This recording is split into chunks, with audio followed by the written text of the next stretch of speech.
absorb the damage that Kimmy can deliver here. And we are going to be entering the Land of Dawn BSB versus STI. Now, Kimmy's going to be fully protected, though. That's what I feel like is going to happen by Trevor and Cap 1. And that's when Jawhead and Shider Cutie, they're just going to be split pushing the lanes. And that's something that Carry doesn't have. That's something that Kribzu does not have at all. But there's a lot of pressure on the lineup here for BSB to deal out the damage and really allow Jiraxu, as you mentioned, to scale up really well. Because STI, it has a very tanky front line. They have 2 tanks there. They have the Baksha and the Lolita, if I'm not mistaken. And as our panel mentioned earlier, they were just going for a lineup that completely is trying to go up against that Kimmy. They know how integral the Kimmy is here for BSB because that's where most of your damage is coming from. So, yeah, BSB, I said it before in another game, they have to time this perfectly and they can't extend the game way too much because when it gets to the point in the late game where the tanks can just soak up so much damage, they're going to have a really tough time here. And STI, it's going to be a little bit easier for them to get away with it. Yeah, but the thing here is that STI's lineup is not a lineup that you can fully count on. So to speak. I mean, yeah, they can go ahead go for the big initiator, like with Lolita can initially go for the Numino Blast, catch anybody off guard, and that's when Carry and Leomord would be jumping in. But I still don't feel like it's enough because they're just going to be solely relying on Carry. Farsa, sure, she dishes out a lot of damage, but that's if she can get the early game spike. And that's something that BSB inherently has with Kimmy. They also have Jawhead that can completely counter out Farsa. And then they also have Cho that can single out Carry, single out anybody that's getting in their way for Kimmy to take down the front lines. Yeah, STI has to be really careful how they handle the early game rotations, especially with the jungle. Of course, they're going to be protecting the Farsa, letting the Farsa spike fast. And if they're not careful, they're going to run into BSB in the jungle. And I'm sort of leaning towards more BSB winning it in an early game fight within the jungle before Farsa gets a feathered airstrike if SCI is not careful. So I'm actually expecting BSB are going to do this aggressively from the get-go because they know that it's a ticking time bomb for them. They have to do this quickly. You mentioned, though, that the STI lineup isn't something that you can completely count on from the get-go. Is it because of the Leomord? Was that like the alternate universe version? Yeah, that was completely different timeline, right? Yeah, the separate timeline. Yeah, why was I a girl in that timeline? You are a girl in that timeline. There's nothing we can do there. That's our co-host there over at the Filipino stream, Yasu Meow and Butters. Well, we're going to be diving into the game. But yeah, flame shot. Just like what she said, Carry is going to be crucial here. And I think this is a support Farsa. Actually, yeah, since they do have the carry, they're going to want to prioritize the farm a little bit more on the Farsa. But the fact that Farsa is getting the Lethal Wanderer first, just setting it up for Kribzu. So, yeah, it looks like it is going to be a support Farsa. Meanwhile, over there on the side of BSB, they're just doing what they need to do with that Kimmy, allowing her to get the resources. Now, what's going to happen here is Kimmy's already going to be level 2 or 3 at this point in the game. They can easily go for early turret pushes just because Nana and Diggy, they do have masks. So they will be funneling all the golden EXP towards Jiraxu there. And yeah, Jiraxu is already level 4, already doing quick work, and they did make a switch there with the Jawhead. They are going to try to pick up a fight here. It's going to be harder for STI now that Jiraxu is level 4, and they're still catching up. Kribzu, although, also level 4 as well, but the fact that BSB was able to secure the crab here in the bottom, going to be a little bit harder for STI to farm and catch up. Oh, Dogman just bumped into the wall. But Kribzu doesn't have the protection that he has. And speaking of protection, all the protection here is in the buyout line, and Wilson is not in a good spot. That is going to be the first blood going into the hands of Lembot as well. That's good for Lembot, especially for this Leomord. Allowing that. Meanwhile, Dogman catches off Trevor. Trevor on the run now. Lembot and the rest of STI on the chase. And there goes the Diggy. Trevor goes down on the side of BSB. STI having a better start here. Able to get 2 kills from the get-go. Even though that Kimmy farmed up really quickly, those 2 kills were very crucial for STI. I think Wilson was trying to go for an ejection there, but didn't really follow through completely. Yeah. There goes the Fantasy being summoned, and there goes the ejection. Maximum Charge is going to be connecting onto UG. Oh, the rest of 1-1, BSB. Jiraxnu and the rest of this 3-man team is just going to do quick work onto Lembot. Those pellets are hurting UG very much. Gets the shield on time. No Numinum Blast available. Oh. Wilson gets ejected. Numinum Blast getting charged up by Dogman. Oh. It's going to kill Wilson. And Dogman is alive. Shadowcute's in the back line. Takes down Dogman. Might actually get Kripzu at this point, but no. That's going to be the Maximum Charge taking him out. A lot of losses there for the side of STI. Good recovery there by the rest of BSB. They saw the danger. They immediately rotated. Good rotation there, especially from Shider Cutie. Very, very good rotation. Good timing on Shider Cutie as well. Yeah. That could have been a lost fight for BSB, and now because of that, they are going to be bouncing back into the game. And looking at that team fight real quick, it was just... The Numinum Blast was clutch, yeah, but they didn't have Kripzu anywhere near because Kripzu was already hiding his tail and just backing off, and that is when Shider Cutie came in, doing quick work onto Dogman and onto Kripzu as well. But there those go to snipe from downtown. I feel like Kimmy was also charging up that maximum charge or saving it for when they know that they need one more kill. I feel like Kimmy was also thinking, should I use it now? No, let's see how this is going to go. Then eventually they found carry. Then that's when they popped It was it up. actually off cooldown during that entire team fight because he used it in the bottom lane against that Leomord push. So it was a really good save then. That was a really good save.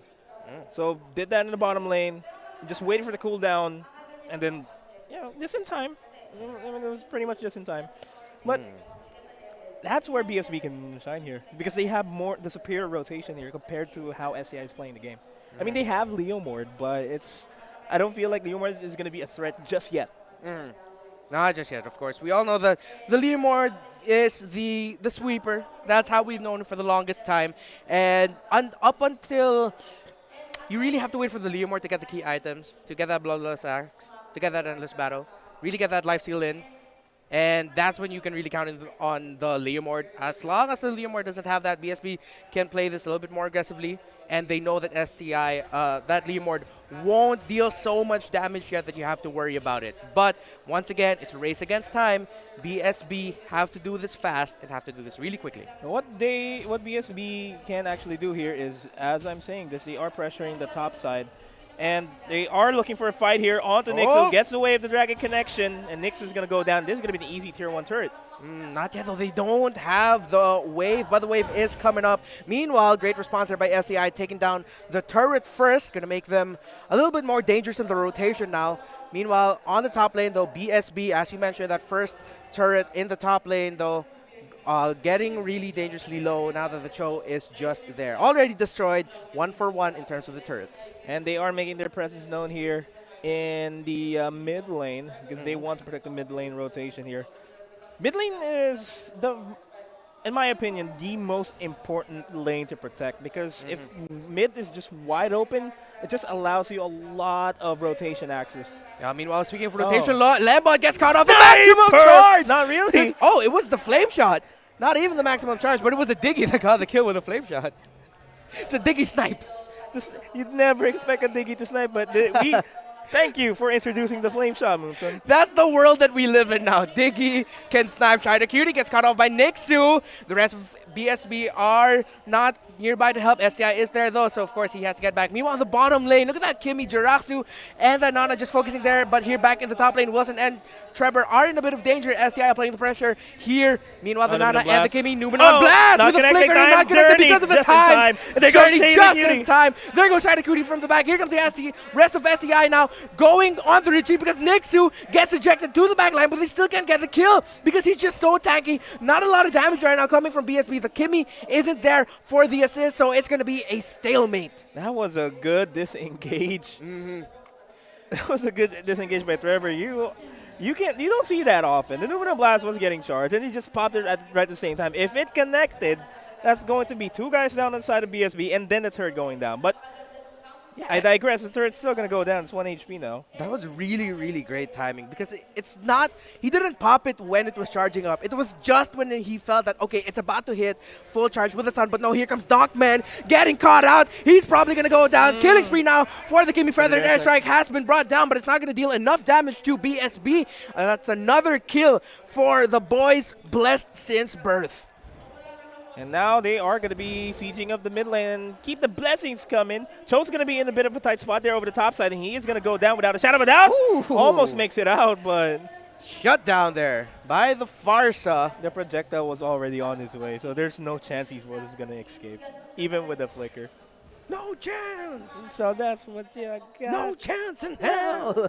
You got no chance. Oh, Nixon here might have a chance, though. He has to be careful. Feathered airstrike brought down just to provide a little bit of space. Molina Smooch, though, providing the space that BSB need, but they won't be able to defend that top lane turret. See you later. Alligator. Oh, he got the steal. He got the crab steal with the flame shot. My goodness, Jiraxnu. And this battle finally being picked up by Jawhead, and it seems as though as mid lane pressure is going to be upon us, they're going to try to siege this up. Turtle's going to be spawning. Oh, look at how much! Oh my goodness, that hurt. What was that?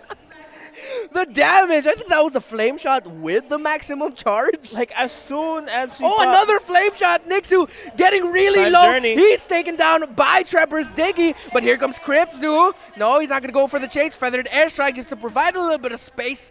And BSB get away another kill once again. And see, this is why ever since even just the qualifiers, we've been talking of how much of a game changer Flame Shot is. Look at the damage that you can do. It deals so much damage. The cooldown is near non-existent. Yes, I know it's like 30 to 40 seconds, but that's still really quickly.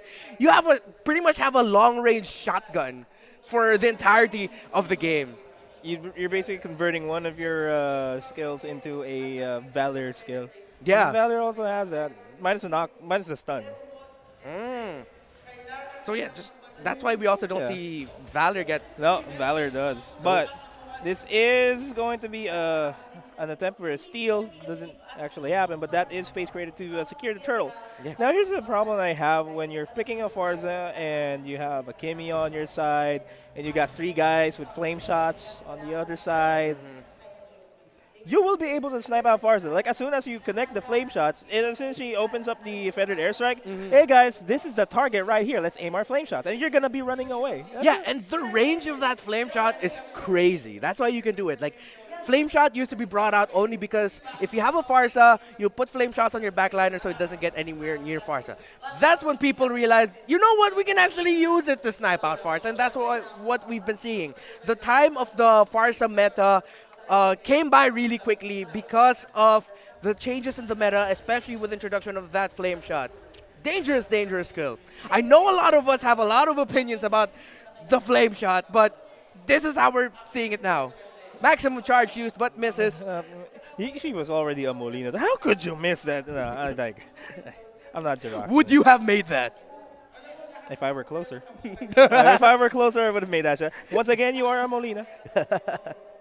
He gets turned into a cat once again now. BSB controlling the map really well. It's a very slow and methodical approach to this game, and this is very fundamental what BSB is doing. STI, though, they are doing okay, but not so well now because it's going to be a near 7K to 6K difference in gold, and they're having a hard time really going around capturing what they need to capture, taking control of the map, because just when they thought that they can control one part, that completely sacrifices another part. And STI now, I'm really not feeling Lembot's Leomord so much here. We've barely seen action from him. I've been saying this since Season 2. It's all about who controls the game, who has the tempo, and who dictates the tempo. Who's the conductor in the orchestra of battle that we have in the Land of Dawn. That's exactly how BSB is playing the game. They're making sure that STI can't rotate outside of their terms. They're controlling STI in all aspects of rotation. Look. If you look at the map, the knock-up! But it's going to be a 3-on-1. Can he try to get it on the flame shot? Moment of blast actually connects onto Diggy. Trevor's going to be forced to use his time journey. That's going to be Jiraxu without any proper protection that Molina's going to be used. And that is a painful snipe with that maximum charge. Maximum charge hitting plus ultra from long range for 3. Jiraxu absolutely on fire. He's 5-0-5 in this game. My goodness, BSB. You know that 5 kind of looks like an S, right? SOS. That's an SOS. That's what STI is calling for right now. They need to bounce back from this game. And I feel like the only way that they can bounce back from this game is if they can pick off Nana and Diggy so that they can have an open way to Kimmy. And at the same time, I I feel like Lembot really doesn't have to wait until near the very end when everyone else is low. Like, not necessarily just use Leomord as a sweeper, because once BSB sees Leomord coming in, that's going to change their mentality approaching into the team fight. So Lembot has to be a little bit gutsier here. But I'm thinking that maybe his reservation right now in terms of actually engaging, is it coming from the fact that he's still lacking the items? Does he still not have enough items that he needs to be effective? Because right now, while he's waiting, he's just a non-factor. And I feel like mid lane is going to be the primary point of contention here. Sorry to cut you off there. All because good. this is going to be a siege. The Lord is going to be marching over at the top side. They are going to be walking with the Lord this time around. Basha's going to try to run around. Numinum Blast being charged up. It's not going to be connecting to anybody. Just going to be connecting on that cannon minion. And this is going to be an all-out defense from STI. They need to stop this from happening. The Lord is going to go down. And while that's happening on the bottom lane, Wilson's going to take out Lembot. And that is something that you don't want to happen. Defending a siege and you're one man down. And this is the mid lane going down as well. Just the inhibitor turret staying here. Nixu trying to get a stun connection. Not going to be happening. They get pulled back. Rizzo does take down Shider Cutie. But that is at the cost of a turret. And they have to fall back because Jiraxo is free hitting. This Kimmy is doing whatever the hell she wants to do. And once again, this is why I said I really wish they picked the Uranus instead of the Baksha. Because yes, they're both tanky, but Uranus really is a sponge against Kimmy. You need that, especially against a player like Jiraxo here. And STI, this is going to be a near impossible mountain to climb. This is one of those moments where you actually need BSB to make a mistake. You can make all the right moves, but if you're STI, that might even not be enough. What you need here is BSB to make a mistake. Yeah, you need the sponge that lives in the pineapple under the sea. Huh? Why? Oh, because sponge. Okay, I see. Thank you. Brute Force breastplate. Oh no, but Trevor gets caught off. Feathered Airstrike just provide a bit of space. Numenor Blast getting charged up, not getting anyone. They just sidestep that confidently, and Dogman shield up just to stop the damage coming in from the Kimmy. Those are the fights that they don't want to happen. Yep. They need to be reactively proactive, if that makes sense, because it's BSB just looking for the initiates, even though they just don't have the good initiates. I mean, SCI has Lolita to go for the Numinum Blast. Lembot has the Stomp to slow anybody down, to connect for the Numinum Blast, and then we got Nixu that can just roll over anybody. But at the same time, I also have to point out here that BSB is running 3 flame shots, so that gives them a lot of damage before even going into a team fight. That's true. From afar, you can already whittle down STI's health, and then during a team fight, you have the knockback, and then Lembot gets caught off here, but Strider Cutie says, no, I'm not taking that just yet. Nixu sees him in the back line, tries to go for the interception, but not able to take down or pin down Strider Cutie. He did a little bit of shaking and baking there. Just a little bit of shimmy. A little shimmy. Crossover, step back, turn around, fade away, dunk. Where was the dunk in that? I get the crossover, like, sidestep, turn around, Fade away, dunk. okay. Like imagine turn around, then you fade away, and then you still manage to dunk. Bro. That's basically what's happened there. And this is basically what SCA is looking to do. They're looking to turn everything around. See the connection there? Yep, I like that. But it's going to be really difficult, though. It is. They need some of Michael's secret stuff. They need that cartoonish ability to dunk from the... Oh my goodness! the Lord! The Lord! We heard the Lord all the way from here in Makati. Trevor's getting down really low. Lembot going in for the chase. They take down the Trevor. There goes the Diggy. This is probably an opening for STI, but their backline is getting taken out. That's a kill on that Jawhead. A kill on the Lolita. It's 2 for 1. Oh, but look at the damage coming in from the maximum charge. STI able to take down 2 members of BSB. For me, they win that fight. Even though they do take a loss, they win that fight. That allows them to catch up a little bit, but that wasn't enough of a gold swing. They're still behind 10K, and they can't even find the positional advantage here over BSB in the Lord Pit because you have so much zoning capabilities. You have the mines from the Diggy, and you also have the Melina Smooch coming in from the Nana. That's another reason why they're having such a hard time moving around that map, because BSB has a lot of spacing. Well, hold up there. Hold up there, partner. Why does this happen? You go texting on me, man. Oh, I don't know. Getting They a lot are of going to damage. try to go for this Lord. That's what SCI wants. And they cannot get that because we got the Molina on the Nana. We got Diggy that just can pull anybody back at any time. But this is going to be an attempt for SCI regardless. Molina is going to be expended onto Dogman. Oh, Here comes the feathered airstrike. Connects onto Cap 1. Going to be popping up the immortality. Mid lane's going to go down as well. But we do have Shadow Cutie over the top lane, over in mid lane. I mean, Yeah, BSB have to try to make the most out of this next two. Wilson gets caught off, but here comes Shadow Cutie in the back line. Dogman gonna go Oh, down. look at that damage. Dogman getting really low. Time's Journey has been popped just to get away. And no casualties just yet, but Shadow Cutie going in for the chase and doesn't completely commit because he does have the immortality up on Nixu, and he knows if he fully commits and he's not careful, Farsa's just there with a Feather Death Strike. But that all those efforts was not in vain because BSB able to space out STI really well and taking that Lord. And Hans too.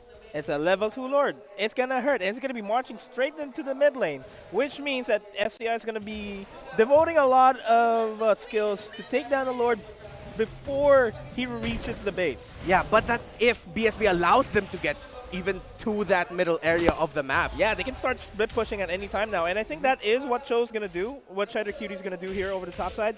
Jawhead is going to be waiting for a proper opportunity to eject Farsa in towards BSB's front line. I feel like that's the case. He's yeah.